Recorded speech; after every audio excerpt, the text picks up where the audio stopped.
Break के बाद आपका स्वागत है। रुक करेंगे कुछ और खबरों का। उत्तराखंड के मुख्यमंत्री पुष्कर सिंह धामी ने राज्य सचिवालय में उच्च स्तरीय बैठक की, जिसमें अलग अलग विभाग के अधिकारी शामिल हुए। बैठक के बाद सीएम पुष्कर सिंह धामी ने जंगलों में बढ़ती आग की घटना को लेकर बात की। उन्होंने बताया कि जंगल में लगी आग पर लगातार काबू पाया जा रहा है और पिछले 2-3 दिनों में काफी अंतर आया है। लोग फील्ड में जाकर काम कर रहे हैं। आगे जागरूकता का काम भी किया जाएगा। उन्होंने कहा कि हमारी कोशिश है कि 4 धाम यात्रा शुरू होने से पहले आग पर काबू पा लिया जाए।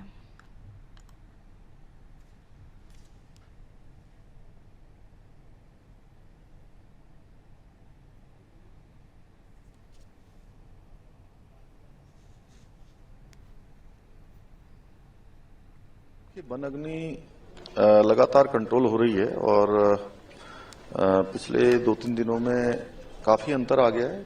कल भी 1/3 थी और आज 1/3 से भी कम हो गई है। तो जल्दी ये कंट्रोल हो जाएगी। इसके लिए जो लोग जिम्मेदार हैं उनकी जिम्मेदारी भी तय की गई है और फील्ड में जाने के लिए भी कहा है। फील्ड में जाकर लोग काम भी कर रहे हैं।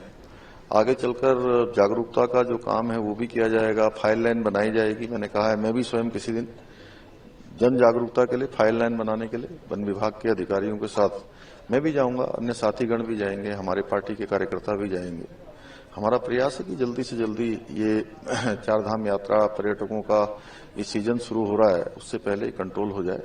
उस काम को कर रहे हैं। भगवान की भी कृपा बन रही है, कुछ बारिश भी हो रही है। देखिए, वनाग्नि इस वक्त उत्तराखंड में बड़ा मुद्दा है जो चर्चा का विषय बना हुआ है और उस पर कंट्रोल करने के लिए लगातार सरकार प्रयास भी कर रही है और 4 धाम यात्रा शुरू हो उससे पहले ही इस पर काबू पा लिया जाए, ये प्रयास मुख्यमंत्री खुद भी कह रहे हैं किए जा रहे हैं। सोनू हमारा सहयोगी हमारे साथ बने हुए हैं। सोनू, उत्तराखंड में वनाग्नि का मामला जिसको लेकर मुख्यमंत्री ने बताया कि किस तरह से काम किया जा रहा है।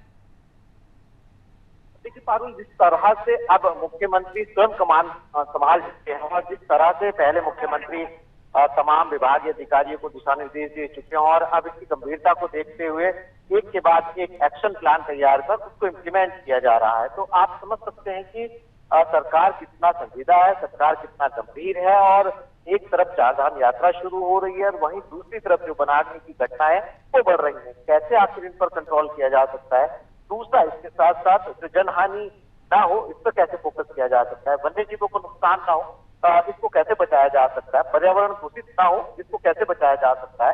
जन जागरूकता के सहयोग से कैसे वनाग्नि की बढ़ती घटनाओं को नियंत्रित किया जा सकता है? और जो बड़ी तादाद में श्रद्धालु उत्तराखंड देवभूमि का रुख कर रहे हैं, एक अच्छा संदेश लेकर के यहाँ से जाए, सुखद यात्रा की हो, सुरक्षित यात्रा की हो, इन तमाम पहलुओं को ध्यान में रखते हुए अब जब मुख्यमंत्री ने कमान संभाल ली है और लगातार ये प्रयास किए जा रहे हैं, चाहे वो वनाग्नि घटनाओं के नियंत्रण की बात हो, चाहे वो 4 धाम यात्रा से संबंधित व्यवस्थाओं को व्यवस्थित करने की बात हो, ये सभी व्यवस्थाएं जो है वो पूरी तरह से तय की जाए और जो यात्री बड़े मनोभाव के साथ या 4 धाम की यात्रा करने के लिए पहुंच रहे, वो निश्चित तौर पर कहीं ना कहीं एक अच्छा संदेश लेकर के यहाँ से जाए। ये प्रयास सरकार के हैं और यही वजह है कि मुख्यमंत्री ग्राउंड जीरो पर जो है वो स्थिति का जायजा ले रहे हैं और अधिकारियों के दिशा निर्देश दे रहे हैं। बिल्कुल, बहुत शुक्रिया सोनू जानकारी के लिए। तो देखिए, लगातार प्रयास किए जा रहे हैं और सरकार की कोशिश है कि 4 धाम यात्रा की शुरुआत हो उसके पहले ही वनाग्नि पर काबू पा लिया जाए और इसके लिए तमाम कोशिशें भी की जा रही हैं। टीम भी ग्राउंड पर काम कर रही है।